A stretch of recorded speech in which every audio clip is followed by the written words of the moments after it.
Alors, mesdames et messieurs, bienvenue dans le PNG Show C2B, votre numéro préféré, votre émission préférée. Vous êtes en compagnie de Pi, vous êtes en compagnie de G, les jumeaux de la TFM, les jumeaux de Mami Ange. Mami Ange, c'est la maman à Pi, la maman à G. C'est la raison pour laquelle j'ai l'habitude de dire les jumeaux de Mami Ange. Alors sur ce, on est là pour 1h30 minutes. Pendant 1h30 minutes, notre objectif à nous, c'est de vous faire plaisir. Faire plaisir à qui ? À ces enfants qui en ce moment sont en train de nous regarder, je vous dis coucou. À ces jeunes qui en ce moment sont en train de nous regarder, je vous dis salut. Et à ces grandes personnes, ces adultes bien sûr, les papas, les mamans, les tantis, les tontons, les oncles bien sûr, les grands-pères, les grandes-mères, toutes ces personnes qui en ce moment sont en train de nous regarder, on vous dit welcome to PNG Show, everybody. G. My twins. Comment tu vas? Bien ou quoi? T'as la forme? Ça va. Le moral est bon? Sénégalais. T'es bien sapé là? Il fait chaud. Il fait chaud. C'est l'été. C'est l'été. C'est les vacances. C'est les vacances. Il est pas normal le célibataire là. Bien ou quoi? Ça va, t'as la forme? Nice. Alors, c'est quoi le menu très rapidement, monsieur Dieu? Parce que moi je suis en forme là aujourd'hui. Vu que c'est les vacances, les artistes ils sont chauds actuellement. On vient juste à peine de regarder ce joli morceau, ce joli clip de Wally Ballago Seck, que des nouveautés. Ah, lu bees la. Ouais, lu bees, hein. Yeah, donc Wally Ballago Seck, Wally, donc tu vois, bokk si clip yi nga xamante ne génne na ko bokk si tendance yi actuellement. Okay. On aura l'opportunité bien sûr de regarder le new clip de la diva Titi. Titi nga xam ne génne na album bu bees. Ah bon? Ah ouais, Titi. Elle a sorti un nouveau album? Ah ouais, Titi il faut ñu seetaan un single bu bees bi. Titi bu Prince Art. waaw bu Prince Art. bu Tata Ngoné. Yeah, bu tuddee ko Tonton Belly. Ibou. Elle est toute belle. mu tuddee ko? Belly. Bellissima. Ok. Una belle ragazza. Una belle ragazza. Voilà, kokoy Titi. Il y a aussi une autre diva sous le nom de Rema. Tu connais Rema? Rema jigéen la. Rema jigéen la. Ok. bokkul ak Rema nigérien bi de. Artiste bi de. Ok. Non, góor. Kii Rema bu jigéen la. artiste Made in Sénégal. Ok. Rema. moom tamit dafa génne lu bees. Rema. waaw dinañ ko seetaan si kanam. Juste en dehors de ça, on aura bien sûr ce soir dans le PNG Show. Oui. Des artistes de renommée. Ah bon? Ah ben oui. Est-ce que très rapidement tu peux me donner les noms de ces artistes pour que ces téléspectateurs qui en ce moment sont en train de nous regarder puissent se dire waouh? Est-ce que tu connais? Je vais commencer par un ami. Il habite à Keur Massar. Keur Massar. Il est de Prince Art. Il est de Prince Art, il habite Keur Massar. Wow. 2 indices. C'est le frère à Tosh. C'est le frère à Tosh. Le même père, même mère. Oui. Il est de teint noir ou teint clair? Teint noir. Marié ou célibataire? Célibataire bu mag. Célibataire bu mag. Son nom. Mais gentle boy. Ah, c'est un gentle boy. Gentle boy. Te mu bëgg Sali. Je le connais. C'est qui? Je le connais. Il se nomme Hirsa. Il sera là tout à l'heure. L'homme se nomme tout simplement Hirsa. Mais il ne sera pas seul. Ouais. Le deuxième, il nous vient aussi de Prince Art. Oui, un jeune pétri de talent. Ouais. C'est un petit gars, le jóge léegi mu jël carrière solo. Mais attention, maintenant je suis une star. Ah bon? Je suis une star. Moom teint noir. dafa ñëw wala dafa gàtt? Non, moom gàtt saf. gàtt saf la xam nga latéral droit yooyu noonu nga xamante ne ku débordé dañ lay yéeg. gàtt saf xam nga gàttu zoo. gàttu zoo bu seen petit gàlle gàttu zoo bu Prince Art. Aïcha ñu ngi koy woowee Mo Diagne, il sera bien sûr de la maison, il va faire le show. dafa génnee benn son benn clip bu bees tàkk. tuddee ko gàtt saf. pour nit kéemaa yi la. super pour net kaay la. super donc amitié tey moom ñool yi amuñu si place. ok kon ñool yi dañuy xaar. tey ngàttaan yi ñooy bokk. ayca léegi balaa ñuy continuer tuuti kan si téléspectateurs yi mooy seetaan émission bi am benn xarit boo xamante ne dafa gàtt dafa saf léegi envoyé le message xalaat leen ku leen neex rek. léegi pour yow ñu ñuy seetaan ñen ñoo ëpp quoi ñu gàtt ñi wala ñu ñool ñi voilà ok alors très rapidement waa 2 mètres wala waa 1 mètre ñan ñoo ñuy seetaan jamono ji 2 mètres ou 1 mètre. Salut PNJ, je mesure 2 mètres, je m'appelle Abdou. Voilà, salut PNJ, je mesure 1 mètre, je m'appelle Sophie. Vous nous l'envoyez au 77 244 22 22. Comme ça, nous évaluons bien sûr ban genre de personnes nous y s'étendent. N'est-ce pas? Okay. C'est bon, hein? Ouais. Donc, on a déjà 2. Ouais. Alors, troisième artiste. Troisième artiste, oui. On a l'artiste qu'on ne présente plus, Mao Sidibé. Mao Sidibé, vous le connaissez très bien, bien sûr. Une star qu'on ne présente plus aujourd'hui au Sénégal, en Afrique, un peu partout à travers le monde entier parce qu'il a voyagé un tout petit peu. Donc, mon beaucoup sur l'eau, beaucoup sur son gars ça. Mao Sidibé, il sera là aussi. Il va faire le show avec G. Et pour clôturer, comme d'habitude, ça sera une surprise avec une diva. Yep. Une diva, on garde la surprise. Mais J, si nous parlons trois clips nouveautés, ils font partie aussi de l'émission. Oui. Les enfants. Les enfants. Les enfants. De 0 à 5, de 5 à 10, de 10 à 15. Voilà. Normalement, d'habitude, nous avons démarrer l'émission. D'accord. Les bon, pour nous, envoyez un tour bébé ou khalé ou rak au 77 244 22 22. On va regarder ce joli clip au plaisir des enfants d'abord. Ram Sam Sam. Les enfants, les démarrer. Parce que vacances PNG. Magnifique. Merci à mon réalisateur Pape. Merci à mon caméraman, bien sûr, Karim, qui vont nous accompagner pour cette émission. En dehors de cela, bien sûr, Poulo, la star, mention spéciale à lui, qui, côté décoration aussi, nous accompagne. Yeah. Alors, au profit de tous les enfants du monde entier qui en ce moment sont en train de nous regarder, c'est pour vous. J'ai démarré bien sûr avec Carole Valérie, ma femme, qui m'en a donné deux princesses, Bébé Grâce bien sûr et Denise Immaculée Marie. Mention spéciale à mes deux princesses en train de nous suivre, l'une à 3 ans, l'autre à quelques mois. Voilà. Super. Mention spéciale à mes deux choux. Alors, si vous avez des enfants, si vous avez des garçons, si vous avez des filles, et si vous avez des nièces, envoyez un message au 77 244 22 22. Nous les PNJ, on va vous faire plaisir. Parce que cette émission, c'est pour tout le monde. Toutes sortes d'âges. Les enfants, les jeunes, les adultes, les musulmans, les catholiques. N'y a pas comment. Amour frontière. Allez, sans tarder, on enchaîne avec le new clip de Titi, si c'est bon, bien sûr, Belly, au plaisir des Una Belle Regarde, ça. Exclusivité dans le PNJ Show. Titi. Let's go.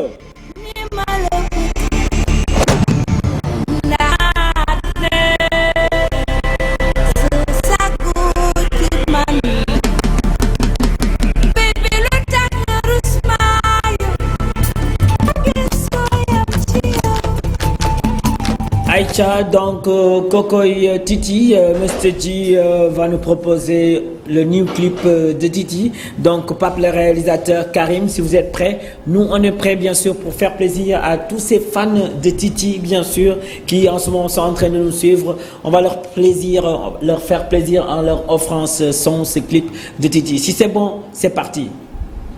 Aïcha, J, toi tu l'offres à qui le Titi en attendant que Pape puisse nous mettre ce clip. Titi, je l'offre à la diva, elle se nomme tout simplement Issa, c'est elle qui m'a fait ces jolies tresses. Issa? Voilà, donc Issa, mention spéciale à toi avec ses collègues, ses copines, t'es mondial fille, c'est très quoi. Ok. 84, yeah. You, ne gars content, Jantal Boy. Tron Barbershop. Yeah, Tron Barbershop. Ok. Jantal Boy. Et le t-shirt? Neymar Shop tay mo fi jaar tay. Neymar Shop de Liberté 6. Neymar Shop Liberté 6 boru campement bi. Donc diko wax né gaay content nañ ci moment. Comme d'habitude. Alors ce son de Titi, je l'offre à l'adjudant Saliou Ndiaye depuis la MAC de Mour. Sa femme Soukaina Traoré en train de nous suivre, ses enfants morts. Aline Badara, Daouda et sa fille, Maman Fatou, le grand frère Mamadou Ndiaye, expert, et sa belle-sœur Hardjan, depuis Liberté 6 Family. Mention spéciale, bien sûr, à monsieur Saliou Ndiaye, le commissaire connecté depuis Mour, la Petite Côte. C'est parti, Titi, au plaisir des fans de Titi. Let's go.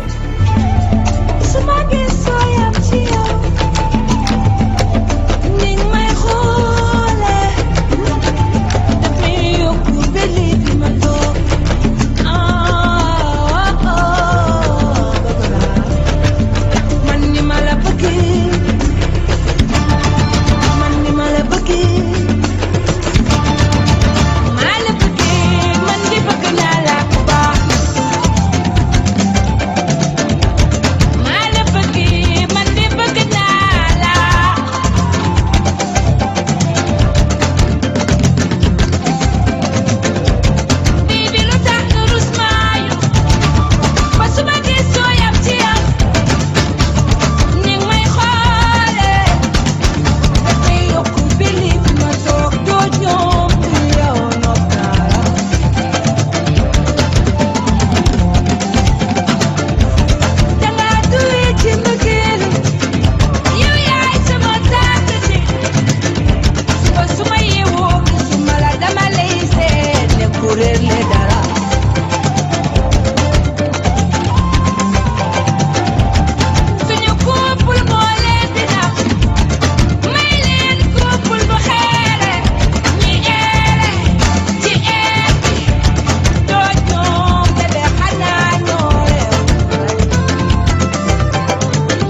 il est venu en pleine forme, Mr. G. Titi, il faut oser le dire. Hein? Ah ouais, c'est magnifique, hein. Joli morceau, joli clip avec Salam Diallo, le pas de danse magnifique. Elle a tapé fort. Ouais, chapeau, congratulations, félicitations, Titi. Hein? Félicitations bientôt à la famille Prince Art, bien sûr, pour ce joli clip. Bien sûr, l'artiste Titi qui ne cesse de nous régaler. Une mention spéciale à Ousmane Noël Dieng qui est en train de savourer le son, le clip de Titi qui fait plaisir à sa femme aussi, Madame Dieng. Cher Omar, Neymariem et Tarkinda sont en train de nous suivre venant de Ousmane Noël Dieng. Ça fait énormément plaisir. J. Voilà, sur ce, il y a la diva Réma, bien sûr. Ce clip, je l'offre à tous les jeunes de Saly. Comme vous le savez, PNJ, tous les dimanches, on est à Saly au niveau de l'hôtel Yuma Lounge de Yendou qui commence de 12h jusqu'à 20h. C'est les vacances, c'est l'été, il fait chaud. Voilà, papa y a il y a de la bonne musique, il y a à manger, il y a à boire, piscine, plage. Voilà, ça se trouve à Saly, juste bienvenue à Saly. Et football aussi. Football aussi, lutte, volleyball. De toute façon, jeu unique. Hein. Il y a du tout. Yeah, c'est tous les dimanches de 12h jusqu'à 20h, bien sûr, à l'hôtel Yuma Lodge. Et il y a Jean et Angélique qui étaient là-bas, bien sûr, pour fêter leur mariage récemment le dimanche passé. Les jeunes mariés. C'était des jeunes mariés. Ouais. La famille Dien aussi, pour fêter leur anniversaire de leur fille. Yeah. Koura, ils étaient là-bas. Mention spéciale à Mahou de Prince Art aussi, il était là-bas avec toute sa famille. Super. Ça fait plaisir. Et l'habitude de venir en famille, ça fait énormément plaisir. Oumar de la Lagune souhaite un joyeux anniversaire à Nafi Diop, connecté depuis Joal, quartier Noubap. Ou à Petite Côte, le 15 août, Joal, PNJ. Comme chaque année, on sera là-bas. Le 16 août, on sera chez nous, à Mbodiène, bien sûr. Mbodiène a fait l'année, le 16 août. Et le 17 août, on sera bien sûr à Saly au niveau de la Petite Côte, le 15, 16, le 17 bien sûr. Après le Magal de Touba, c'est à ne pas rater avec PNJ. Au plaisir de la Petite Côte, bien sûr. Tous les mercredis, on est à l'étage de Saly en soirée discothèque. Donc, clip pour Réma Benyom la Koymay. Wa Saly. Yes. Aïcha. Lui, le grand gérant, big up à toi. C'est parti. Réma, exclusivité dans le pied.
dans la semaine qui sera en tournée internationale. Bonne chance à toi, Réma. Réma Diop, exclusivité, mom là.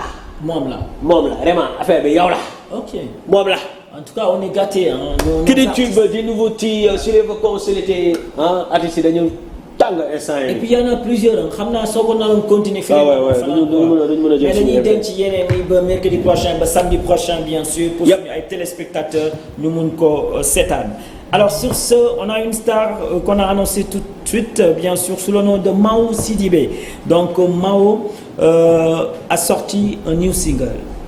Il a sorti un new clip. Ensemble, on va regarder bien sûr ce clip et puis juste après revenir sur ce plateau avec l'artiste Mao Sidibé bien sûr qu'on ne présente plus aux Sénégalais à nos téléspectateurs. Jubal jubanti lu bees la jubal jubanti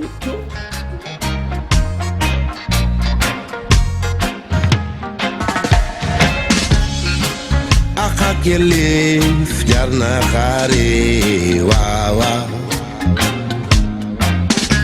xare jeexee jàmm yegsi alhamdulillah yaakaar bi ñuy teg ci yéen dafa fora foor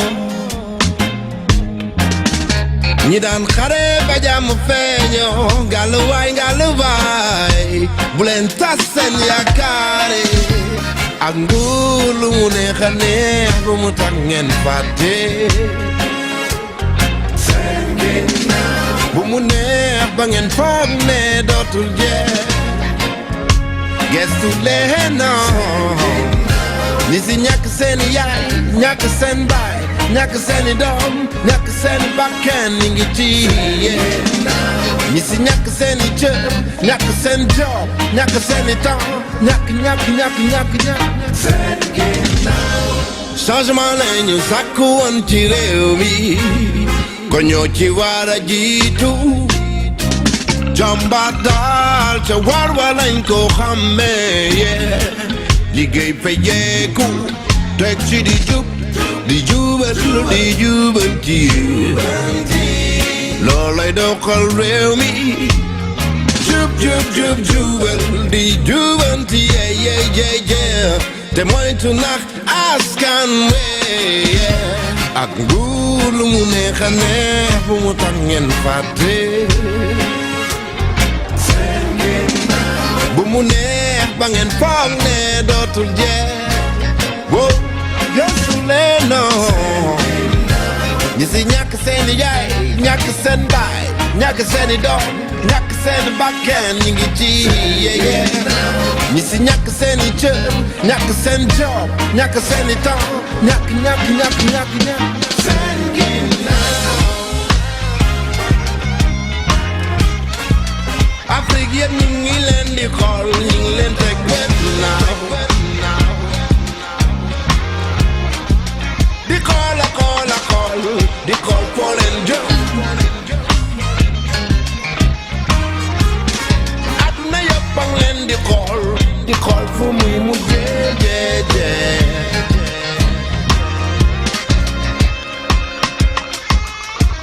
problème mu Afrique yépp problème mu politique yi la problème mu Afrique yépp problème mu politique yi la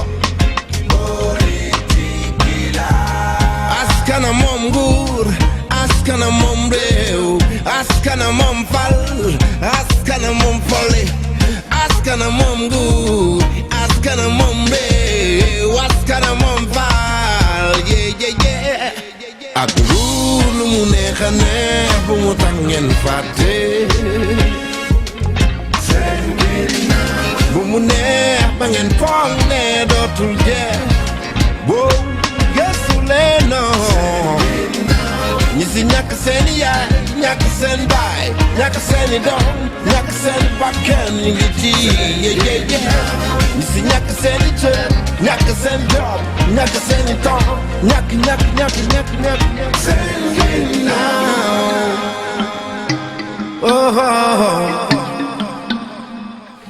Merci beaucoup à Pape, merci à Karim, mention spéciale à vous, ceux qui sont derrière, on les voit pas mais ils font un excellent boulot.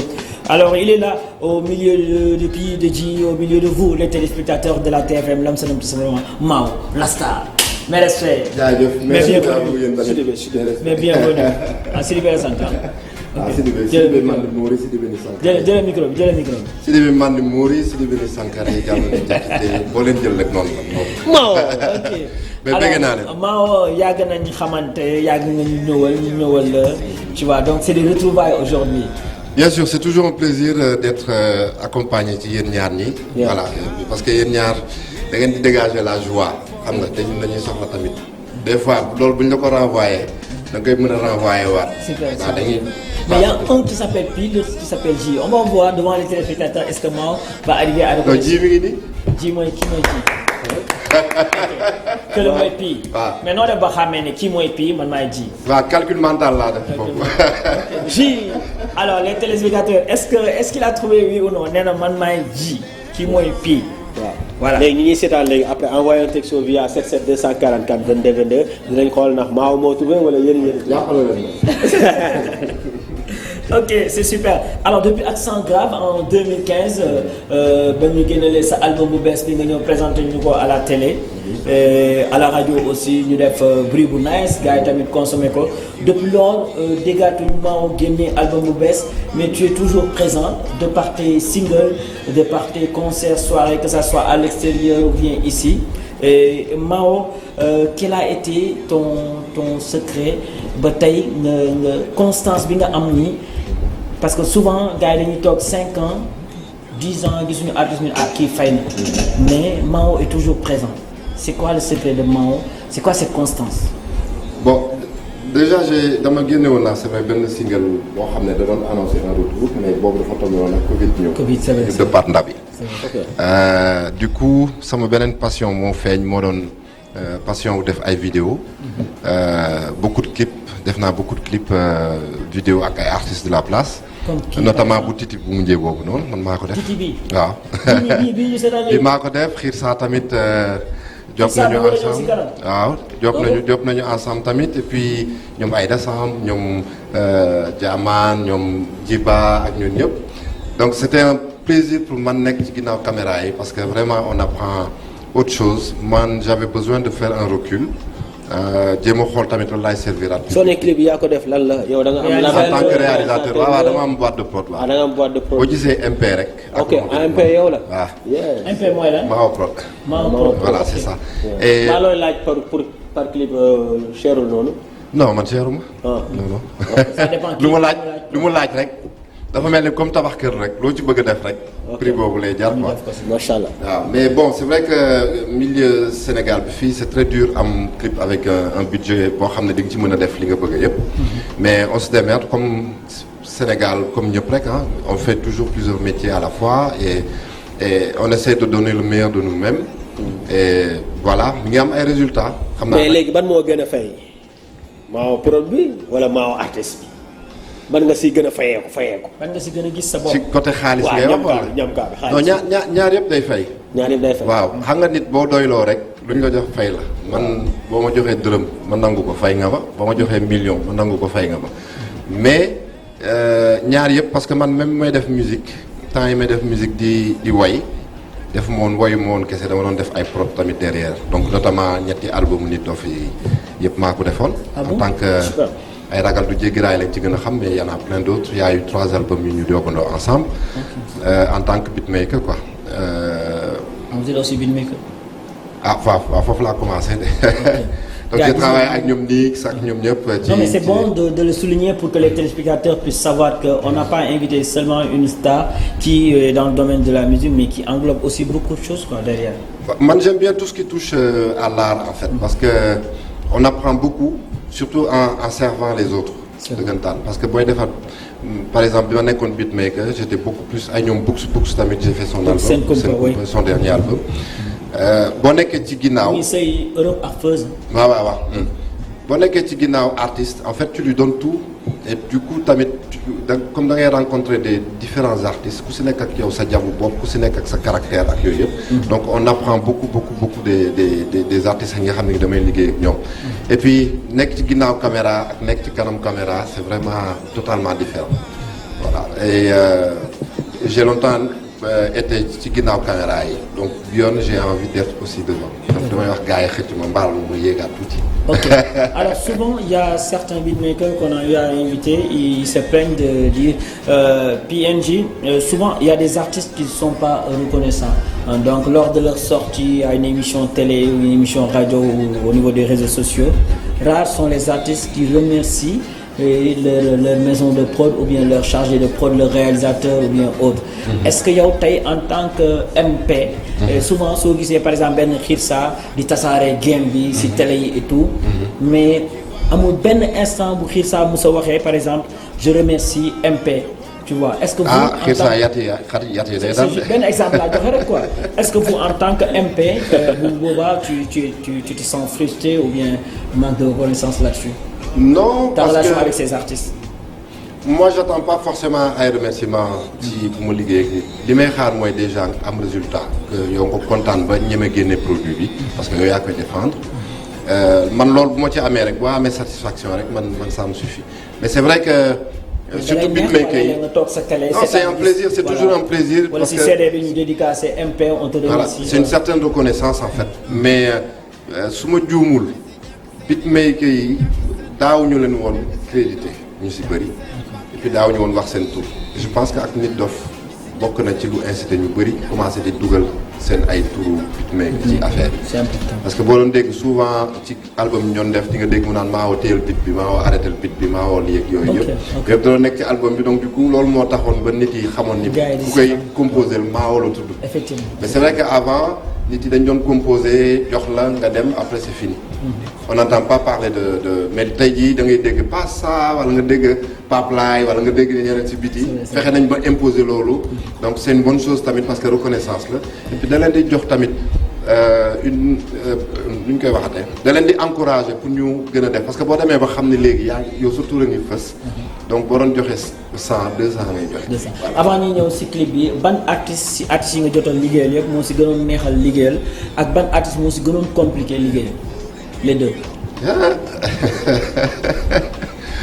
Bon artiste bu nekk am na son parce que moom laa doon wax xam nga ku ci nekk ñoom ñëpp da nga am seen particularité quoi. Et comme man étant artiste tamit yu bëri dama koy comprendre.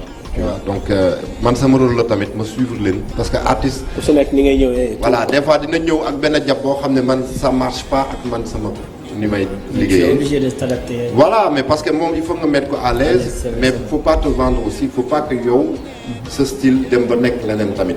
donc il faut nga jéem a xool noo leen di lier les deux. ba ku nekk mën cee am satisfaction quoi. mais bon artistes yi en général moom bon. lu dul ay caprice rek ah des fois. surtout les femmes ah. Non les femmes moom c'est compliqué. Ah non les femmes moom. Alors les hommes ça a toujours été surtout góor yi on a beaucoup de gain de temps bu ñuy liggéey ak ñoom. parce que ñoom dañuy ñëw prip solul en 5 minutes solu na. maquillage bi dañuy def nii tax tax rek mu jeex mais jigéen ñi man j'ai eu ay tournages yu bëri yoo xam ne entre maquillage bi rek solu ba 5 heures de temps. 5 heures de temps donc on perd toute la matinée et après.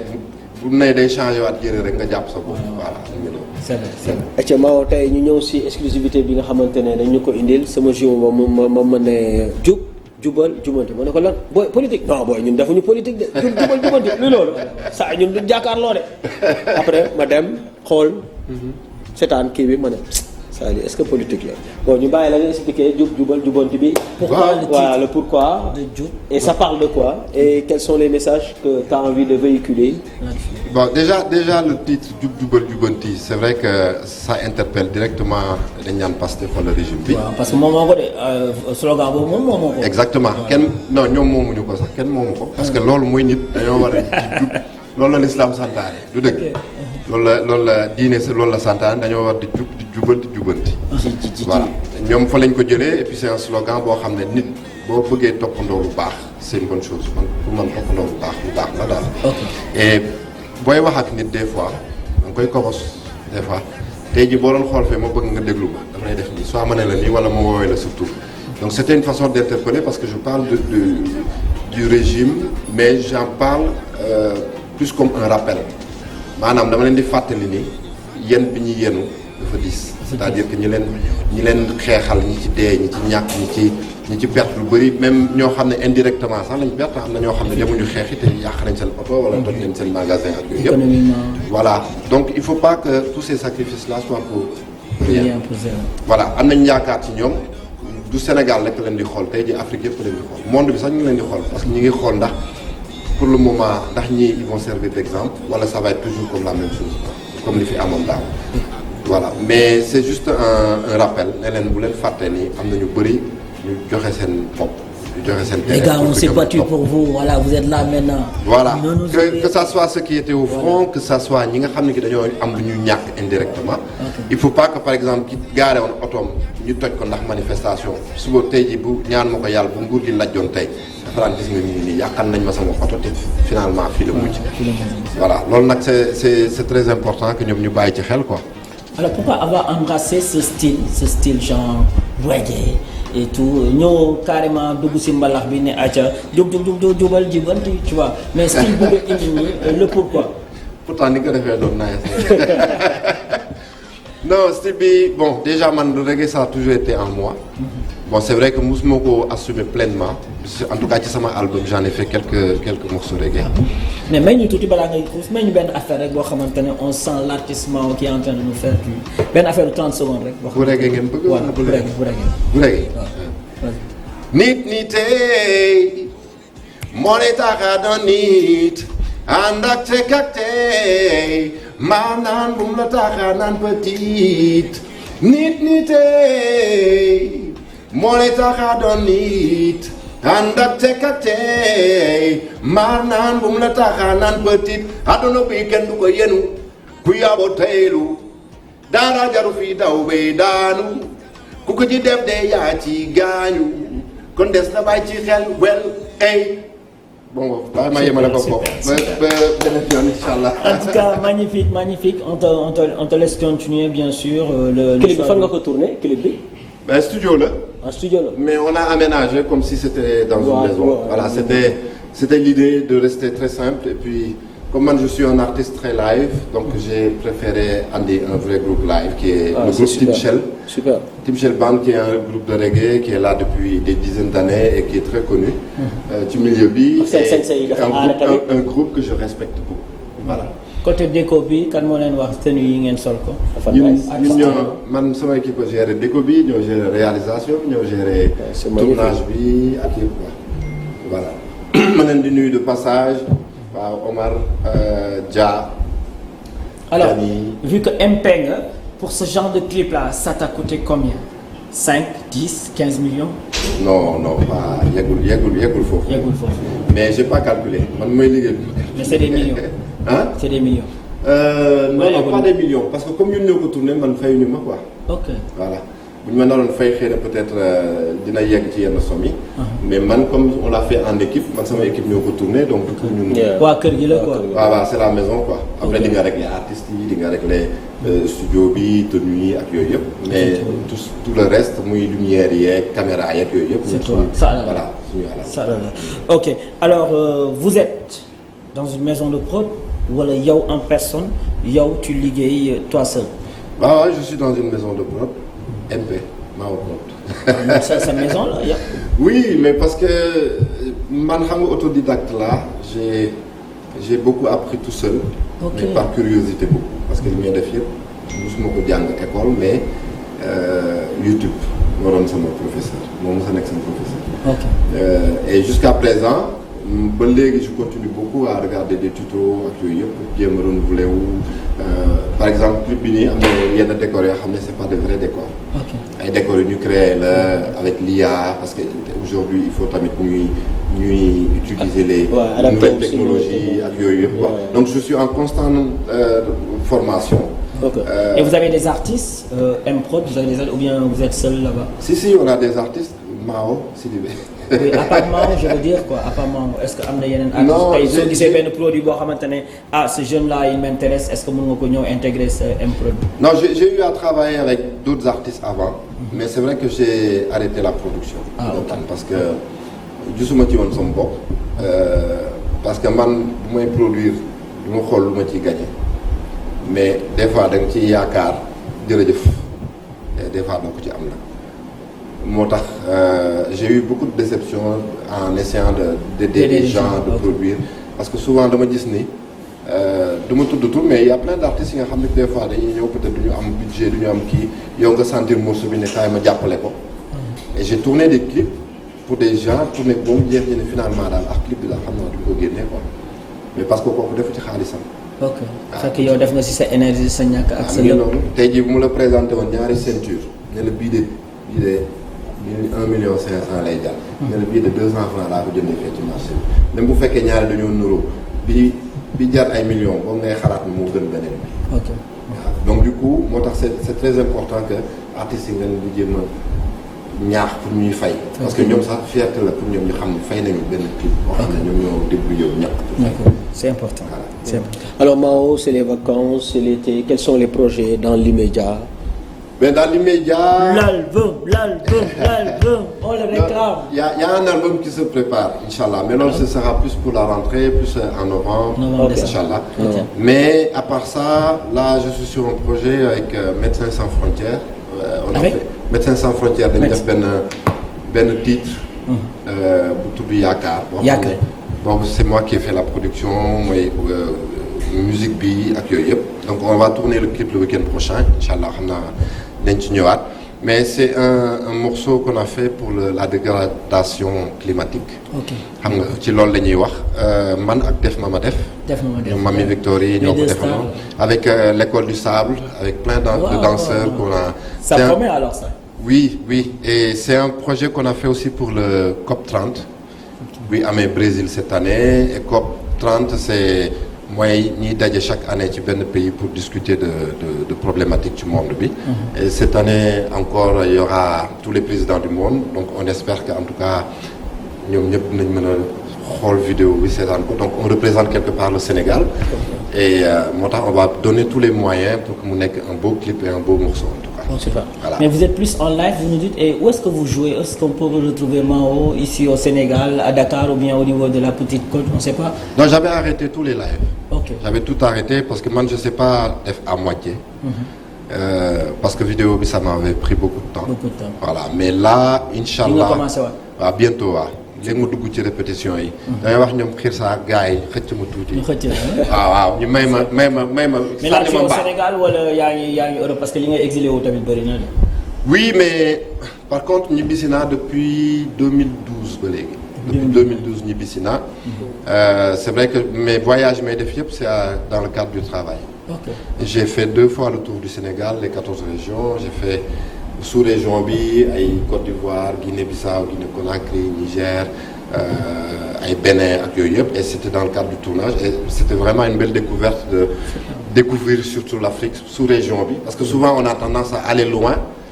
te li nekk suñu wet ay Mali Mauritanie yooyu yëpp xamuñu ko quoi et c'est très important pour ñun ñu xool yeneen africains yi ñuy jege ni ñuy dundee découvrir voilà mi ngi noonu c'est très important. Il y a Bamba de Cissesse qui est en train de nous regarder mu lay big up. Eh Bamba big up. Voilà.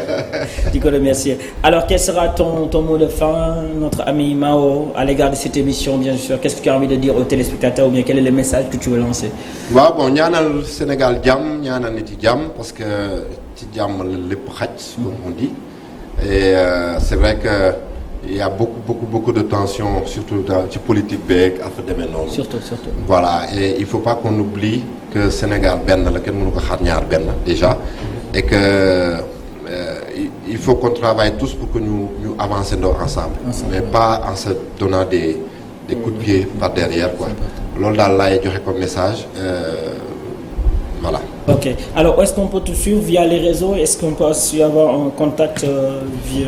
Voilà, bon, vous tapez Mao Sidibé, voilà, TikTok, Instagram, Mao Sidibé officiel. Yeah. Voilà. Et un numéro pour te joindre? Voilà. Wala suñu tapé Mao bi rek. Hein? Numéro. Numéro. waaw. Non, amaguma man maay gérer sama lépp. waaw pour le moment. Ok. Alors, Mais par contre, il y a ces réseaux yi on va trouver mes mails et tout ça. Am naa un site internet. bii soo joxee numéro bi jabar ji mooy seetaan da nga koy coppeel. Hein? ok moom laa koy expliquer nii sax. Est-ce que pare nga pour ñu seetaan clip bu Hirsa Woluma. Bien sûr. Clip nice. Budo. Ah, j'aime bien comment ça a été tourné. Woluma. Ah, Woluma n'a pas ça. Non, Dorumoko. J'aurais bien aimé nak. Ok. Mais daf m'a trahir. Mais grave. Parce que bi mu def ak Amadeus maa ko def. Ah bon? Waaw bii daf ma trahir quoi. léegi bu mu def ak Amadeus kon dinañ ko maye. waaw. Pape est-ce que duñ nekk maye boobu sax. Pape suñu réalisateur est-ce que mën nga ma may Hirsa featuring Amadeus may ma boobu après bu bees bi Hirsa suñu ñu dalal ko ñu xool maa lan la liggéey foofu. waaw ayca. Hirsa featuring Amadeus si c'est bon nga vrech ñu ko say là-bas. waaw mu ngi koy seet. waaw nekk mooy foofu Hirsa featuring Amadeus. loxo dafa war a gaaw waaye saa yi bandi day gaaw. ayca. Merci beaucoup à notre ami Mao Sidibé bien sûr qui a réalisé ce joli clip. Félicitations, il est dope hein. Alors il est là mon clip bi mu ngi nii ça c'est le champion des champions. Bon là sol ni mayo la. tourné ñu xool loolu ñu si benn tourné. Ki mayo rek. way yow leen dooroon 4-0 xam nga wala. ok jël micro. Copain yow leen dooroon 4-0 coupe du monde des clubs. demi-finale. kon yow Real la sa frère bi Barça. waaw mais kooku du nit sax. kon yéen Sénégal la war na xumb de war na neex de. Real Barça kii di supporter Barça kii di supporter. dañuy jékkonte. super mais c'est un plaisir de te voir ñu ngi lay nuyu mbàyyi la nga nuyu téléspectateurs yi. Hirsa salaamaaleykum Sénégal salaamaaleykum waa Kër Massar Sénégal yëpp daal donc mais plus particulièrement Kër Massar fi may yeewoo sama ville natale aussi muy Diamaguène ñoom aussi ma leen nuyu bu baax a baax di nuyu sama grand boo xam ni mooy Mao Sidibé vraiment c'est un plaisir de le revoir parce que mu ngi def ci culture bi loo xam ne lu nice la waaw vraiment te clip bi tout donné on l'a réalisé vraiment avec bonheur ba pare ak créativité bu bare boo xam ne def na ko ci donc mais lii wax nga ko tey mais est-ce que mos nga dem benn plateau wax li nga wax nii. ñëw naa je crois Weekend Start. waaw j'avais souligné ça là-bas. mais yéen comme xam nga yéen da ngeen maa sonal. mais nangul naa la loolu quoi. dama lay xaw a jaxase tuuti mais grand Mao moom. mais le clip il est extraordinaire. ouais c'est magnifique. il est extraordinaire en fait mën nga def son. xam nga vidéo bi ñëw jaar ne wala nga def vidéo bu cool son bi am nu mu mel. mais vraiment moom dafa gis son bi nu mu mel. ba mu jaral ko mu def visuel bu mel noonu. par rapport ak l'audio et mën naa ni nekkul sax li ma ko def wala moom li mu ko def. mais mën naa ni c'est l'un des réalisations yi nga xam ni si été bi wala ci année bi nii waaw sincèrement vraiment te aspect visuel bi et tout son bi am na fu mu yóbbu am na lu mu def ci sama carrière te bu dul woon visuel bu jaar yoon wala defee wuñ ko ni ñu ko war a defee mën na bañ a demee noonu quoi mais vraiment maa ngi remercier grand Mao bu baax genre clip bu mel ni ñaata la dikkee après. waaw kon Mao li mu wax rek cherul Mao cherul donc na gars yi gën a ñëw te gars yi ñëw nañ sax. waaw mais moom aussi vraiment. dañ koy jàpp na si def si xéwal bu baax a baax avec toute l'équipe de Prensar.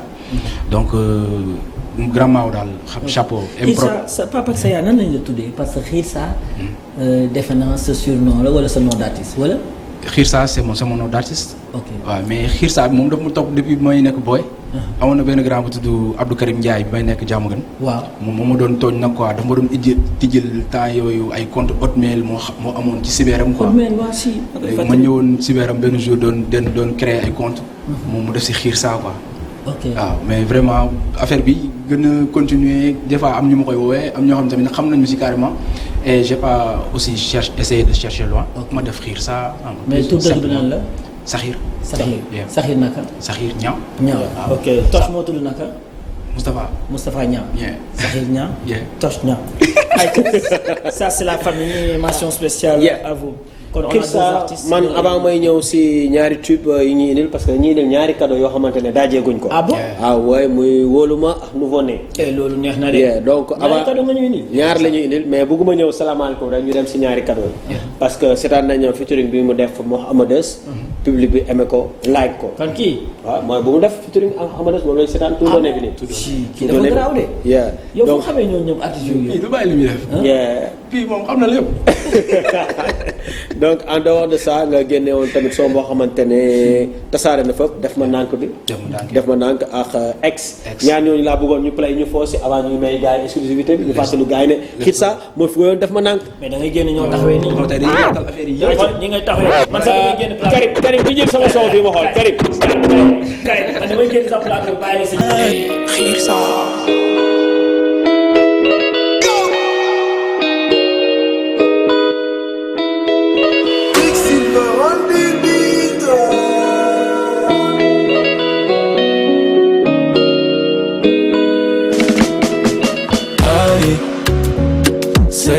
photo yi ngay publier nice dugg naa sa statut xool teg fa ice yaa ngi neex garwaale bi ngay bàyyi ay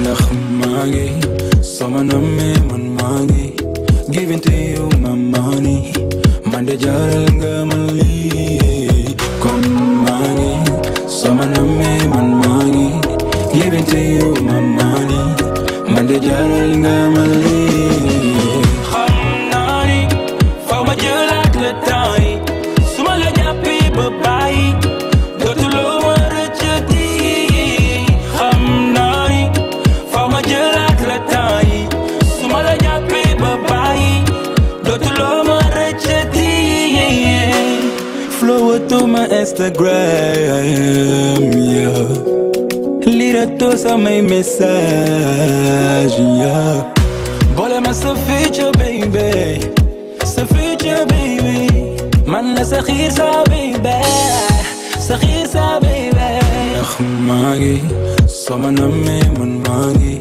giving to you my money man de jaral nga ma lii kon maa ngi sama nammee man maa ngi giving to you my money man de jaral nga ma lii xam naa ni faw ma jëlaat le temps yi su ma la jàppee ba bàyyi dootuloo ma rëccati xam naa ni faw ma jëlaat le temps yi su ma jàppee ba bàyyi dootuma la rëccati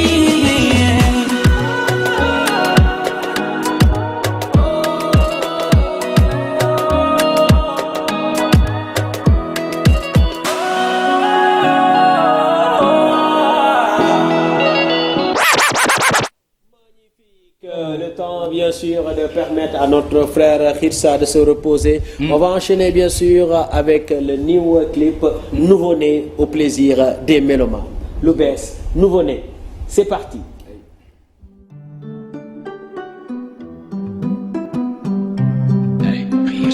nekk nga ku sori sori ci man maa ngi lay dagaan waay nekk nga ku sori sori sama xol bi ma lay dagaan waay yow yow mi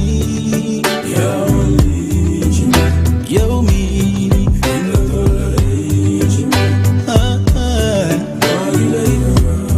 maa ngi lay dagaan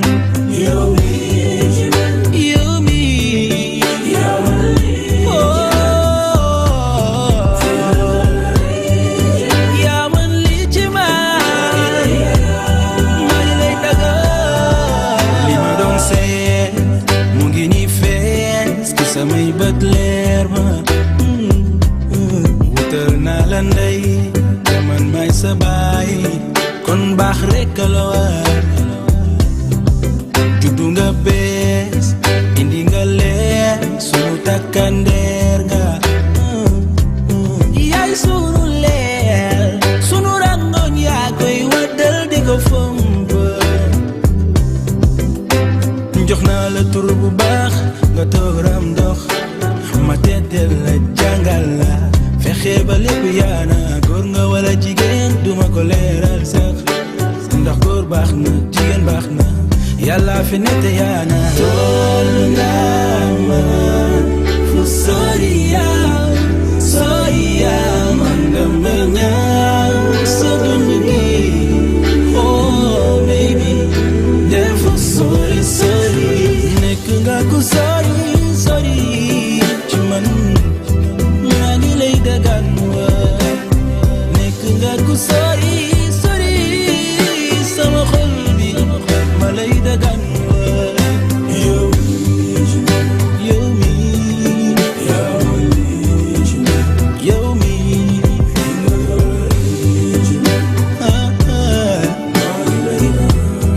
maa ngi lay dagaan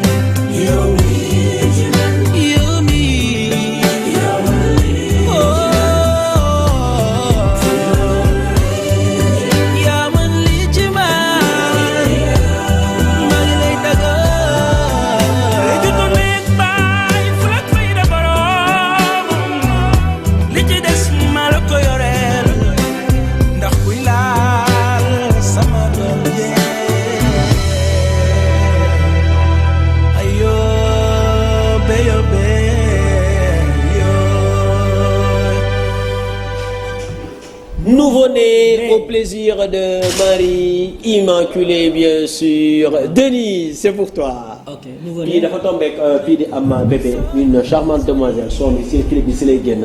ma naan ko puis Issa dafa mel ni sa gars la dafa sentir kii bi rek mu may la ko. lan ngay wax sa jigéen Eva moom mi nga xamante Nouveau-né. une deuxième princesse. Nouveau-né. ah mais loolu bànneex la quoi. parce que doom moom yàlla moo koy maye. te vraiment soxna Eva doon naa joué naa je crois Radisson. ngeen fekkoon ñu fa. waaw suñu anniversaire de mariage. voilà ngeen ñëw Radisson. nga waroon fa def benn live bu xam nga ñu woyal leen et tout parce que ñun loolu rek lañu war a def quoi.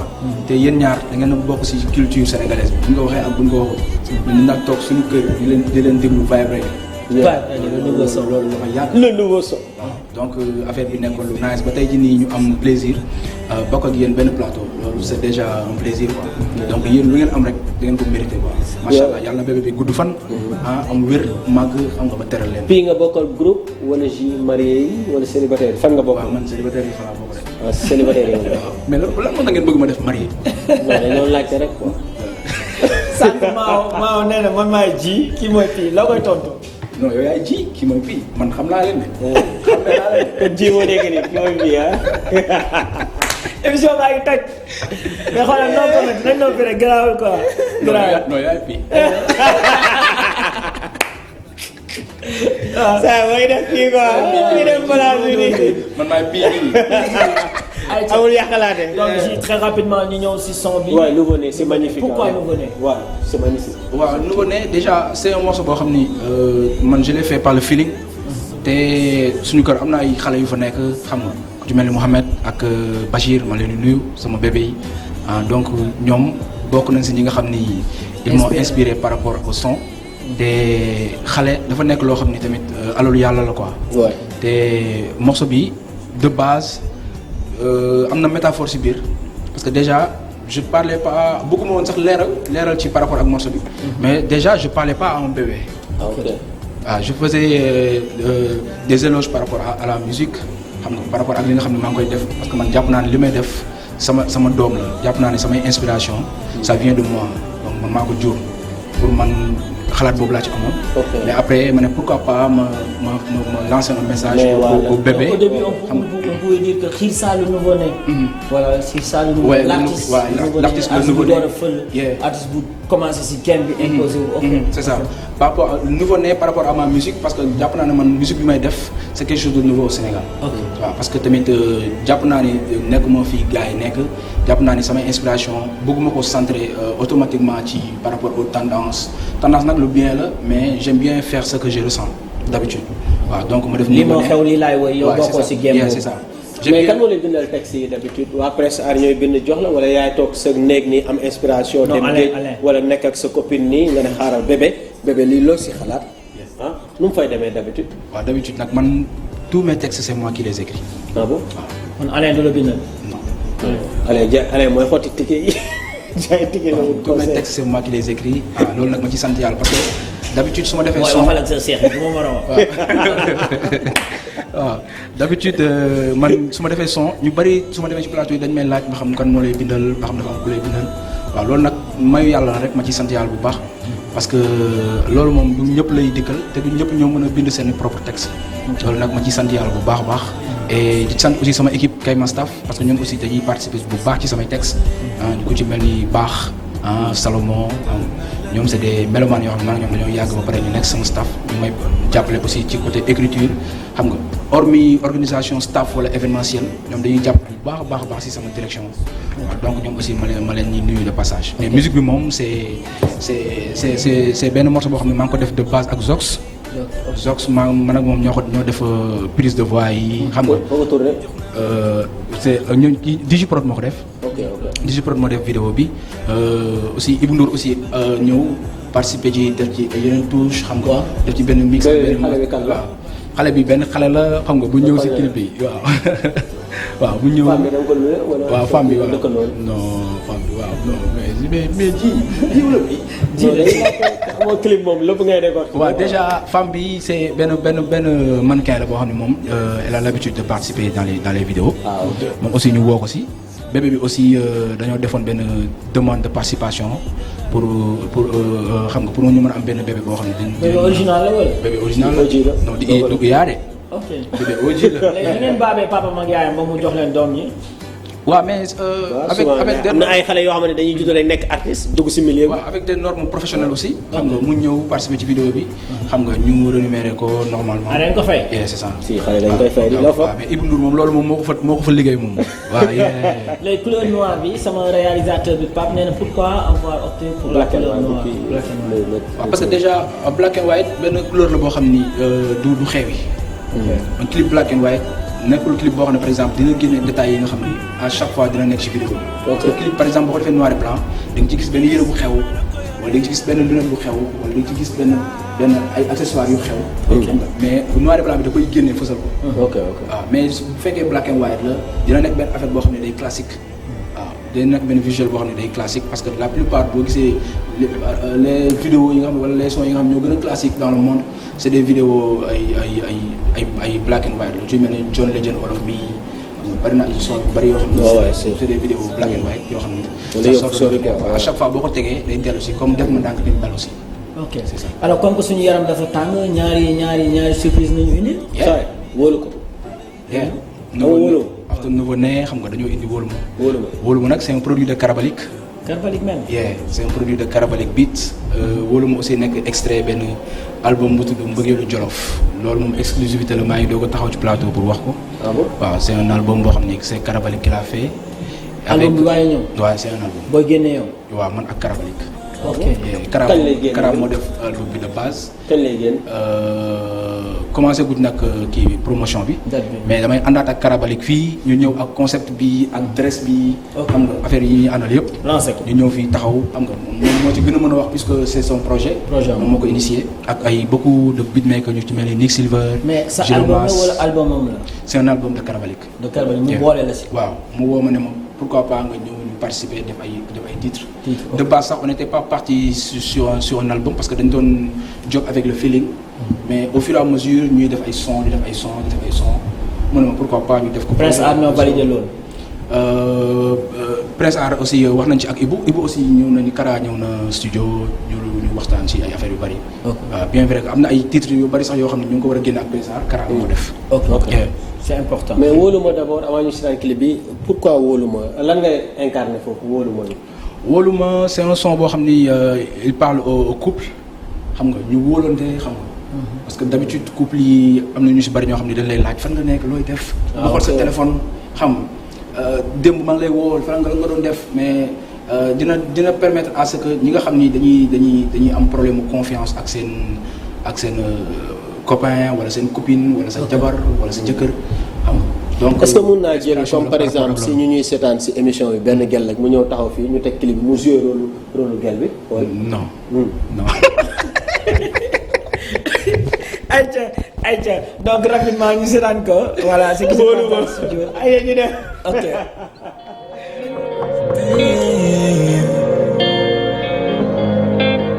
wóolu maay man wóolu naa la walaay yow wóolu maay nga la wóolu maay man wóolu naa la walaay yow wóolu maay wër naa la fu ne foo ne kaay nekkatuñ ay gune dum la fooye yàllay boole ku ne ci fu ne kaay nekkatuñ ay gune foo ne sonn naay ci sa fiiraange xametuma la xam nga li ëpp naay jommi naay ci lii waay tax na nelawuma ndax yaay sama njëgënaay man lu tax wóolu woo ma ku dul yow man xooluma la man de seetlu naa laay soppi nga sa gis-gis ci man wóolu maay man wóolu naa la walaay yow wóolu maay nga la wóolu maay man wóolu naa la walaay yow wóolu maay wër naa la fu ne foo ne kaay nekkatuñ ay gune dum la fooye yàllay boole ku ne ci fu ne kaay nekkatuñ ay gune foo ne mbëggeel soxlawul li nga may def soo ma jàmmalee dina ma neex su rafetle ko soo bëggee ñu yàgg ni picc ci tàgg foo bëgg ñu àgg dalal la sa xel mi fi yaa fi daagu te bul ma sa naagu rafetal kàddu soo mele noonu ma wër sama saago man wóolu naa la laay yow wóolu maay nga la wóolu maay man wóolu naa la laay yow wóolu maay wër naa la fu ne foo ne kaay nekkatu ay gune dum la foowe yàllay boole ku ne ci fu ne kaay nekkatu ay gune foo ne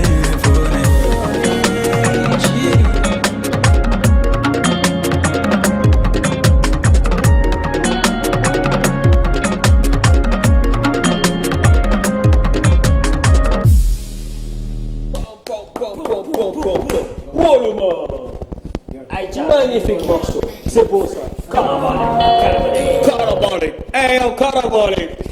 Mention spéciale à Carabolic. Mention spéciale bien sûr. C'est beau. À nos artistes, on est fiers.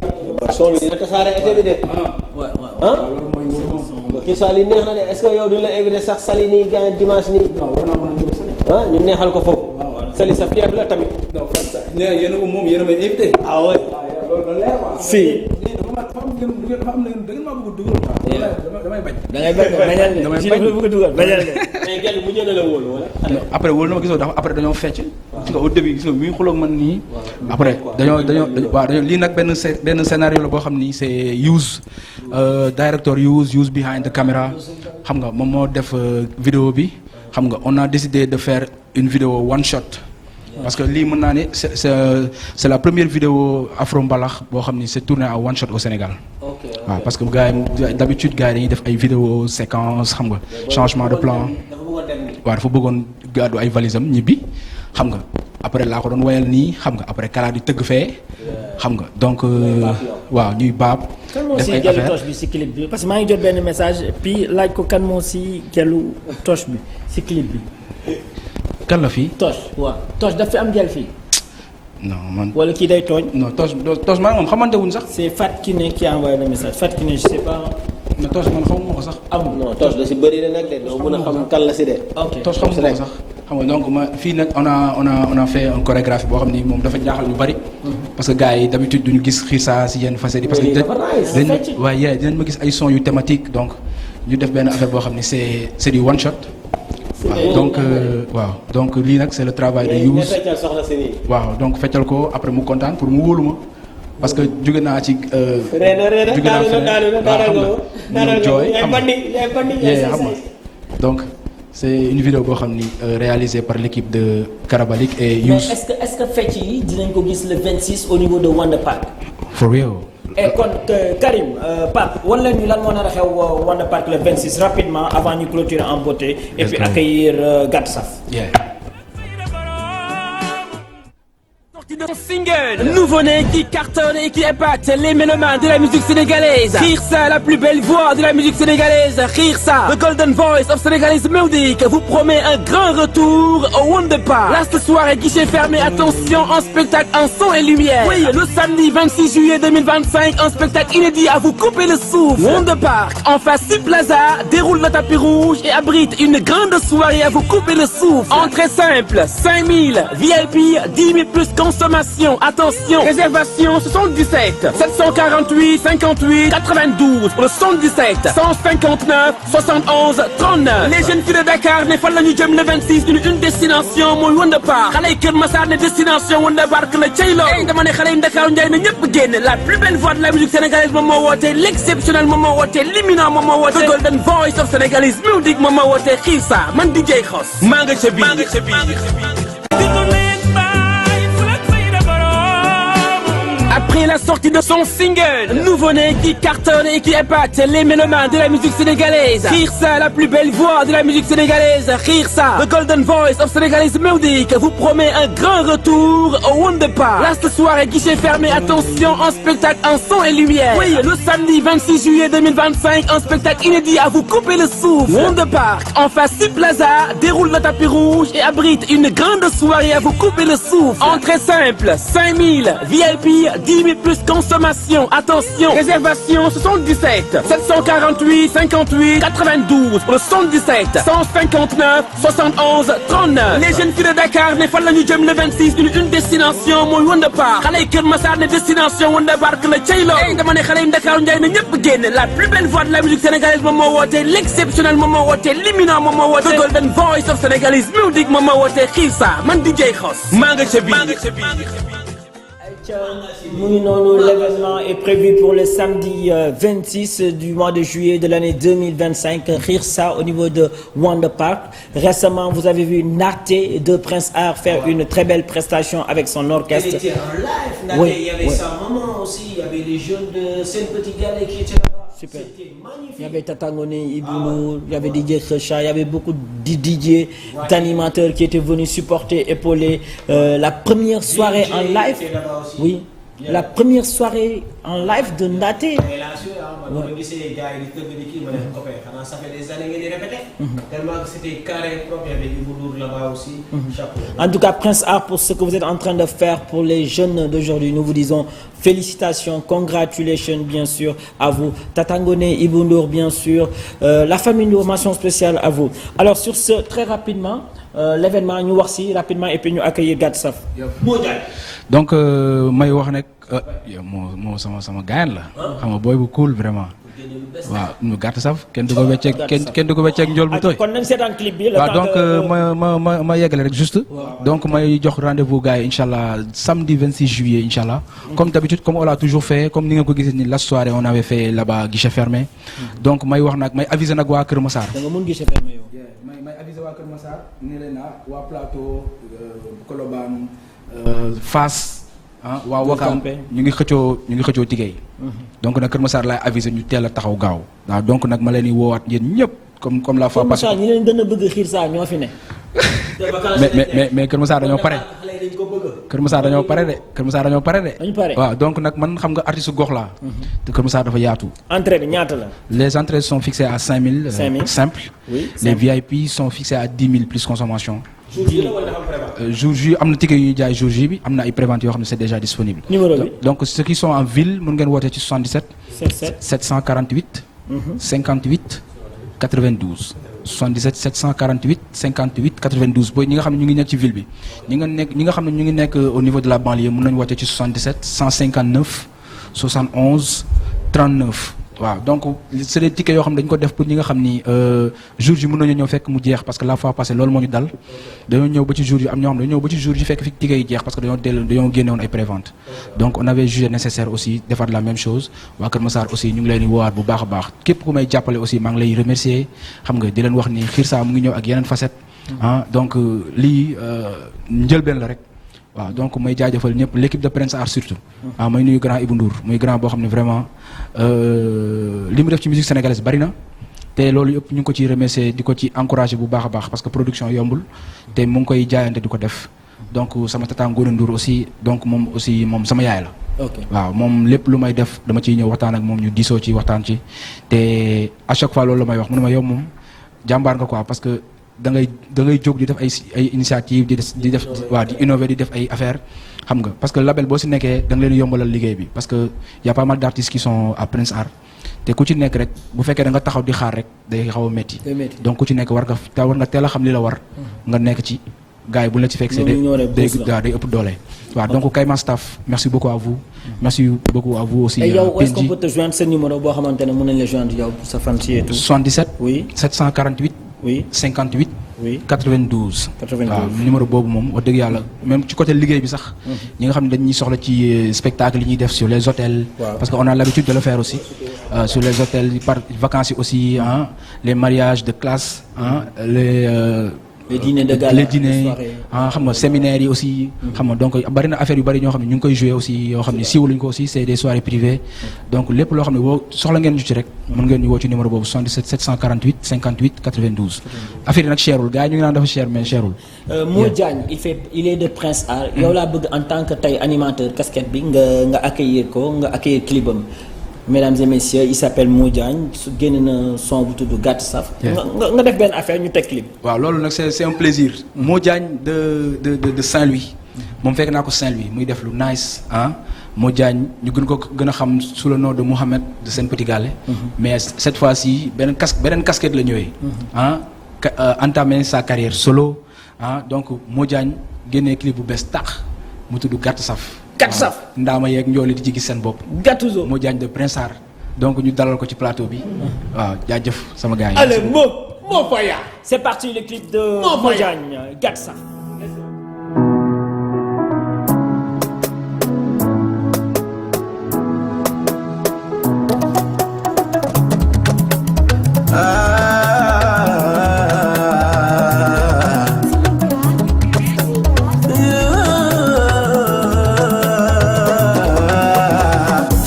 Safa kenn du ko wecca ñool mu tooy baby foo mën a ne moo fekk seera fa gàtt safa kenn du ko wecca ñool mu tooy baby foo mënti ne maa ko neexire ak ma jonge boo ma ñeme chéri di nga wafu ne du ma ñamu ku ne langu ma ku ne ci yow laa ngi roowee nga maalu su ma gisee dang may naw dis ba noppi oyof ni xoo xale di ma campagne man Aliou laa damay gañe wana réeriri naa la xaati daali xam naa ne dangay naan si fu may sa fiir daw see gàtt safa kenn du ko wecca ñoon mu tooy baby foo mën a ne moo fekk seera fa gàtt safa kenn du ko wecca ñoon mu tooy baby foo mënti ne li ca biir a biir mën naa koo xam fii lekk du ko ca biir chéri dama fiir bu la dara jaral nga gis keneen ba miir demal wax sa yaay gis nga benn boy ba miir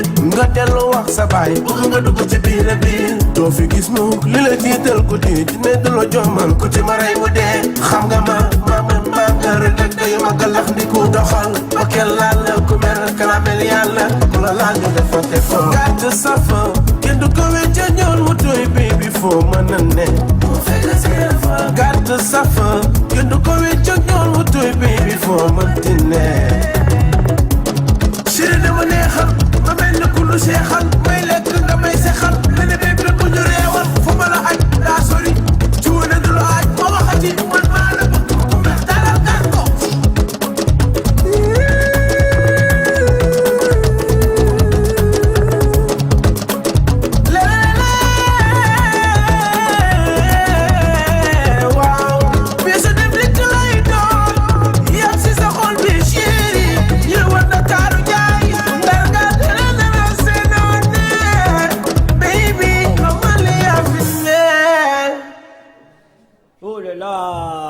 amoon sax envie clip bi jeex le pourquoi parce que c'est magnifique. C'est beau ça. Vraiment je dis Prince Art chapeau. Mo Diagne kontaan nañ ci sa teewaay fii ci PNG. chapeau. mais yéen a baax. chapeau macha allah. ayca ñu bàyyi la nga nuyu les téléspectateurs de la TFM. salaamaaleykum waa adduna salaamaaleykum téléspectateurs yi ñuy seetaan. man Mouhamed maa ngi ziar ñëpp di bëgg ñëpp di nuyu sama yaay. di nuyu sama papa di nuyu nag ndar ga ma jógee. waa ndar nga. waa ndar laa tamit. ok Saint-Louisien tamit. gisoo clip bi. waaw mais xanaa gisoo clip bi. ndar lañ ko tuddee image yu rafet yi. moo tax Kheucha di ma message ne ma nice. waay gis nga. di wane fu mu far. waaw gis nga. ok di nuyu tamit ici fii waa Dalifort sama waa koñ. la famille Dieye. ñoom taa faama ñoom ñëpp maa ngi leen di ziar ñoom Adama Dieye di nuyu sama bàjjan Aram. di nga ziar bu baax di nuyu sama waa groupe Lamp Fall. daa am groupe. waaw sama groupe bu nekk Ndar. groupe Lamp Fall. groupe xarit la wala groupe orchestre. sama groupe xarit yi quoi. waaw même orchestre la rek. ñi ngay football calcio et tout ñooy ànd si lépp. ok man ñoo ànd di leen ziar ñoom ñëpp di jël nuyu na di ko jiital si Pa Ibra. waaw Pa Ibra bëggee. ak nuyu sama xarit nuyu sama xarit papa Yargi. papa waaw moom laa papa jantal boobu. ayca donc Mo Diagne Mohamed lañ la xamee woon bu Sen Petit Gallé. waaw léegi nga doon Mo Diagne. waaw ok mooy sa turu artiste. léegi waaw Mo Diagne bee sama tur. avant ñuy ñëw si gàtt safi dama bëggoon ñu dégg sa baat yi ngay maye Sen Petit Gallé noonu di aaw di wëy may ñu si benn 30 secondes rek avant ñu ñëw si lu bees li nga jooy loolu nga jooy loolu gaay. ayca ñu dem ba bañ a jooy sax man. siiw du jàmmi borom maa ci xam dara lépp lu yëngu yow la nu koy jiiñ yëguloo fekke woo ñu fent wax ji ñaaw ëmb ba mu baari lool tey ko sa ginnaaw soo ma gisee di ma rek noonu la ginnaaw nga yàq sama der du ma jaar dara bàyyi leen di bakkaaro. Oh là là, c'est magnifique. C'est nice. amoo beneen boo xam nga bii ji nga ko may amoo beneen boo may man pour man. ça bu ko soloon la kaay. jàpp si waay jàpp si beneen rek boo xam ne mën nga ko may nga yëkkati micro bi rek. jiri ngone malo betama yëkkale ma ca singe ndaat ma way lëg yóbbi chéri Eva ma lay woo danaa la waye tool lu di na ci doomi gar yaa ngi ci yow wat ñaa ne boo doon jaar ñaari bopp ngay làmboo sama waaji doom yaayu jiit les jumeaux ma way leen yow yéen a baax. super super donc il a une très belle voix waa seen Petit Gallé lañ fi teewal fii Mo Diagne tey naka nga def ba intégré Prince Art. waaw Prince Art rek ba mu fay nekk du tey. Prince Art ba mu fay nekk c'était en 2014. 2014 c'était en 2014. ci seen Petit Gallé nga ñëwee ci seen Petit Gallé laa ñëwee. comme artistes yi ñuy jël ci région yi et tout yow ñu fekk la Saint-Louis jël la foofu. waaw. donc presque 10 ans 11 ans yaa ngi si. waaw maa ngi Prince Art. maa ngi Prince Art yi liggéey ak ñoom. liggéey ñu nekk nag ay nit ñu baax ay nit ñi nga xamante ni bëgg nit ku liggéey. waaw ñu nekk ay nit ñu baax ñoom di tax nga ñëw. mais yow ba nga ñëwee si sa première année compétition fan nga toogee wala lan nga remporté. man sama première année dem naa ba final man ak Aïcha Koné ak Baye Assane. ñoo dem ba woon final waaw Aïcha jël P Baye Assane jël 2 man ma jël 3. ma jël 3 mu jël 3e. waaw au fil du temps tamit ñu nekk di liggéey. waaw ba ngeen gis lii ma génne sama premier single bi Gàtt Saf. kon sa premier single moo tudd Gàtt Saf. ok lan moo tax nga tuddee ko Gàtt Saf. sama bopp laa ko xoolee rek boo ma xoolee xam ni. moo jaañ dafa gàtt ba pare. saf wala ak ay neex-neexam yu neex si biir. ok dëgg la. say son moo saf wala yow si boppam yow yaa saf. son yee saf tamit lépp a saf. ok Gàtt Saf moo tax ñu lay woowee Gàtt Saf. ok mais am nañ ay ndaama yoo xamante ne dañu mun fubal ay latéral droit lañ wala ay milieu terrain yow mun nga fubal. ak maa mën a fubal. ok ban poste nga joué. te bu ma la waxee ban poste laay fubal da nga may rey ak central laay fubal. ak central laay fubal. non loolu mënul am waaye. ndaama buy joué ak. jël ma match. non loolu it gars yi ndaw yi milieu terrain la ñuy joué di retisser. ay Ngolo Kanté. waaw ak ci suñu sénégalais bi. Iniesta ñoo ñëpp. voilà. ñun suñu sénégalais Nampalis. voilà Nampalis ak kii keneen ci waaye. Kouyaté. non keneen te mu gàtte rek. Gana Gueye. Gana Gueye tu vois. ñooñu ay milieu terrain la ñuy joué mais tey ndaama buy joué ak maa ngi koy doon dégg. saa yow kon attaquant bi day ñëw di mbëkk rek di dugal waaye saa yi. man rek. waay mais. corner yi nooy def léegi corner. fat rek fat fépp. non dama ne suñ la ma fekkee. non gars yi dama leen di rajaxe de. ah bon non laajal gars yi. mais clip bi nice na set na en plus c'est beau image yi guddi surtout j'ai beaucoup aimé quoi. lépp kon Saint-Louis ngeen ko tourné kan moo réalisé clip bi. ñii nag. maa ngi gis Digit Pro fii. Kirsa nee na jigéen bi da ko loué woon yow kii da nga ko loué wala sa gel la. waaw kii dama ko loué. kii John Diagne la sama xarit la. ñoo bokkandoo maa moom dëkk fële Ndar. Ndar la dëkk. mu dëkk Mbirna Kourou nekk nag Miss Sénégal 2024 bi moom moo ko jëloon. ah bon ma koy nuyoo waale du passage. di ko di ko ziar bu baax. kon yow Miss Sénégal yéen a tourné clip bu rafet bi. waay gis mais mës nga génn ak njool. mës nga génn ak njool. man moom xale laa man moom man moom mosuma génn kenn. moom xale la waaw. si bàyyi jàmm. teraangoone yaruñu ñu si loolu quoi. tata bëre muy seetaan ko doon kii du la tontu. non li ma wax dëgg la. après émission bi lay tontu. saa yi dafa mel ni mooy jël misuré di làkkatu. saa yoo tamit génn ak Miss de ah. premier son ngay génn ak Miss. waaw mais non soo génnee deuxième son kon Miss moo da ngay génn. ñoo bokk mango ci clip bi quoi ñoo ko tourné noo quoi. ok en tout cas clip bi nice na trop. merci alors fan lañ la mën a situer ban genre style nga nar a def léegi si comme que sa carrière mëne nga ko. waaw style lépp. style musical. mbalax mais mbalax laa gën a focus nag mais boo ma tegalee reggae ma réewoo. ok boo ma tegalee jazz ma jazz ko quoi. ah bon. bu bëri gars yi daal lépp luñ jàng. lépp la ñuy jaay. yéen kenn du leen wax petit gàlle yi. dañuy jël différence son yëpp joxe ko. c'est vrai c'est vrai. waaw mi ngi noonu. mais si man est-ce que ci Modiane du doon sama artiste kon finalement parce que musuma am photo ne non kii mooy sama artiste mais est-ce que Modiane du doon léegi man sama artiste man fii. parce que sax gàtt saf bi yéen sax da ngeen si bokk. waaw oui Modiane yaa gàtt saf bi may yéen sax da ngeen si bokk. waaw yaa may daj mais. waay da ngeen si bokk si gàtt saf. Aïcha kon maa ngi si biir man xool boole ma si maay trésorier ñu am benn club. Aïcha donc ça c'est un excellent clip en tout cas félicitations ñu ngi féliciter waa Prince Art aussi. alors après ce son là fan ñoo ngi dégg vacances yi te daa ngoone moo ngi waajal seen petit gallé version bu bees bi et tout xam naa ne tamit di ngeen may sama fan show fan si ak sénégalais yi affaire yu bees yoo xamante ne xam naa gars yi dinañ ko am na li ngeen di waajal pour vacances yi. waaw am na lu ñuy waajal pour vacances yi am na lu ñuy waajal ay tournée. super incha allah rabbi di wax nag gars yi ñu xaar ko. artiste Prince Art yëpp ak artiste Sénégal yëpp dinañ fa tase incha allah rabbi. di leen jox rendez-vous incha allah rabbi yàggatul léegi rek. soirée Xirsa bi dinañ la gis le 26. waaw le 26 maa fay njëkk. ok. Xirsa sama frère. kon jeex na Xirsa dafa ma bëgg. kon jeex na Xirsa man maa koy daaneel. yaa koy daaneel. barki maam Cheikh man maa koy daaneel. est-ce que mën nañ xaar comme ni ñu gisee Ndaté. ak orchestre am Xirsa orchestre am mën nañ xaar tamit. papa Modiane créé benn orchestre am tamit di jouer en live et tout su def ay soirée ay concert. est-ce que loolu bokk na sa plan de carrière sa projet. ba léegi même instant bii nii maa ngi joué. Fais les Saint-Louis dama koy jouer ay soirée ah bon damay jouer aussi tamit damay jouer ay mariage yu classe. ok mariage VIP yi quoi VIP waaw yow ma koy jouer lépp. yor naa sama orchestre bopp di wax gars yi nan ma xaar. nañ la bàyyi xel maa ngi ñëw. yaa ngi ñëw. ci digg ñàkk moo arrive. Aïcha est-ce que tu peux nous donner ton contact parce que ñi ngay seetaan mën la féliciter parce que clip bi nice na. yaa ngi Instagram tamit ak TikTok. waaw maa ngi Instagram WhatsApp. TikTok ak Snapchat lépp. ban tour. Modiane officiel foo dugg rek tapé Modiane officiel fii nga gis. ce numéro pour sa fans yi. 78. 78. 944. 944. 85. 85. 79. 79. wala 77. nga tour la taxawee nii. 696 waaw. 696. 91. 91. 56. 56. waaw Karim taxawel nii nga may dédicace ku la neex. sama caméraman bi jël 5 bi foog nga jaay 5 bi tamit. nga wax ku la solal taxaw noonu si digg waaye foog Karim jël ko Pape. voilà Pape jël 5 bi. boo gisee li ma soxla xam ne Loota moo fi jaar Loota moo grand frère. Loota waaw Loota.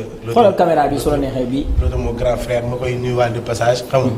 même clip bii nga gis yëpp ma sol ko yëpp moo ko ñëwaa. moo ko géré moo ma sant ci clip yëpp Loota borom Mbour géej.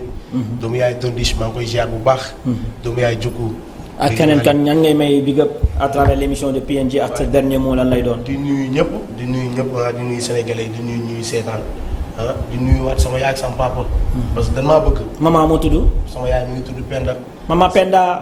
gros bisou Mama Penda. ak sama papa Diagne. Papa Diagne. waaw di nuyu sama mag yi di nuyu sama waa fans club di nuyu samay xarit yi nga xamante ni ñoom laa foowandool ba nu ñu màggee nii muy papa Mamadou ñoom Lamine ñoom Kader boo yëpp maa ngi leen di ziar.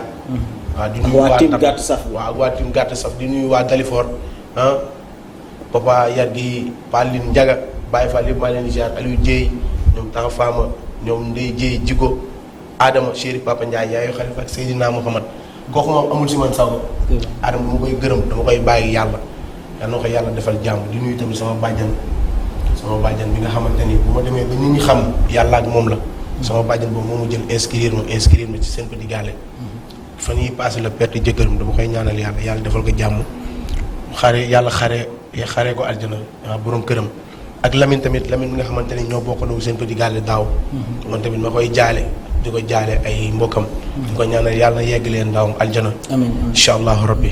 Merci en tout cas di le remercier merci d'avoir accepté l'invitation. kan mooy sa mbër yow sa mbër kan la. man ñaari mbër laa am. Modou Lo Liss Ndiago. Modou Lo Liss Ndiago ñaata équipe nga am. football moom benn équipe laa am. Barcelone. waaw man Barça rek laay topp. ok kan mooy sa joueur. man Koulibaly mooy sama joueur. Koulibaly. ak la ak central nee naa la central. foo ñu tëgg match contre Pia. da koy def team gàtt saf contre team PNJ. Aïcha J ton mot de fin ça sera quoi. Merci beaucoup à Khirsa, à Mao, voilà donc à notre ami frère bien sûr le Prince selon moo di ko wax clip bi nice na trop félicitations et bon vent voilà di wax rendez-vous avec Khirsa comme ni ñu ko defee woon avec Ndaté le 26 donc on invite tout le monde venez nombreux gars c'est les vacances c'est l'été cadre bu magnifique la place du souvenir la nekkee voilà donc venez nombreux ça sera magique. Sur ce, on remercie notre réalisateur Pape di ko jaajëfal Karim waa TFM waa Almadi tamit fàttewuñu leen. Pape Maguette gars yi kontaan nañ si yow Pape Maguette. Muntaga aussi Fatima. mention spéciale à Ibou Digital Pape Jean Digital. di leen wax one love respect. Quant à nous les jumeaux PNJ tous les mercredis on est à Saly à l'étage en soirée discothèque de 0h à 5h du mat. Tous les dimanches on est en Yendo bien sûr Yendo au bord de la plage piscine de midi jusqu'à 20h voilà il y a à manger à boire piscine plage ngeen ñëw. C'est les vacances, il fait chaud avec PNJ à l'hôtel Yuma Lounge. Pour plus d'infos 77 244 22 22. mu ngi noonu donc merci à tout le monde c'était Pi c'était J c'était PNJ c'est avec ce gâte saf qu'on va regarder à nouveau pour clôturer l'émission en beauté di remercier tous les gâtes saf du Sénégal tous les ndiol saf du Sénégal bien sûr mention spéciale à vous. allez un clip yaa ko moom Prince Art allez xam nga allez Prince Art moom ma koy nuyu. si la bokk nuyu waale waa équipe Prince Art bi yëpp. ñoom Tata Ngone tonton Ibou. Djoukou Bokum Cheikh mon ami. ñoom Mourtala ñoom ñëpp maa ngi leen di ziar. Alors un membre de la maison est au niveau est en prison donc monsieur Badara Gadiaga PNJ sont de tout cœur avec vous peu importe ce qui s'est passé à gauche ou à droite nous ne souhaitons voir aucun membre de la maison bien sûr en prison donc tey képp kuy góor képp kuy jigéen nga nekk ci kaso bi aussi ñaanaluñu ko yàlla donc suñu frère boobu nga xamante ne mu ngi ci kaso bi et de la part de PNJ bien sûr on est de tout cœur avec toi c'est ainsi qu'on va se dire au revoir et se donner rendez-vous prochainement avec un autre numéro dans le PNJ Show let's go.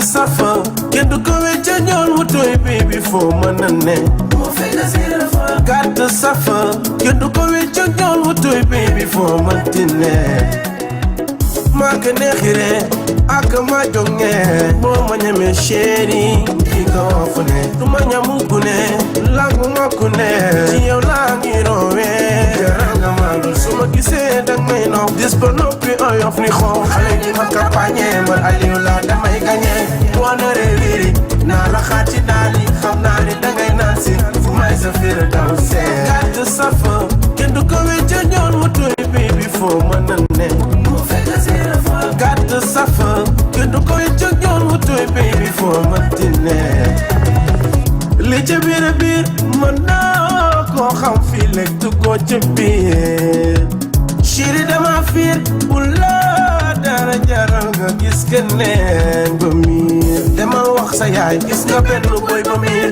nga dellu wax sa baay bëgg nga dugg ci biir a biir doo fi gis mukk li la tiital ko di dina du la jommal ku ci ma rey mu dee xam nga ma mën maa nga rëdd yu ma galax ndiku doxal ba kenn laal la ku mer kalamel yàlla ku la laal nga defote ko gàtt safa kenn du ko wecce ñool mu tooy baby foo mën a ne moo fekk si dafa gàtt safa kenn du ko wecce ñool mu tooy baby foo mënti ne chéri dama neexal ma mel ni ku lu seexal may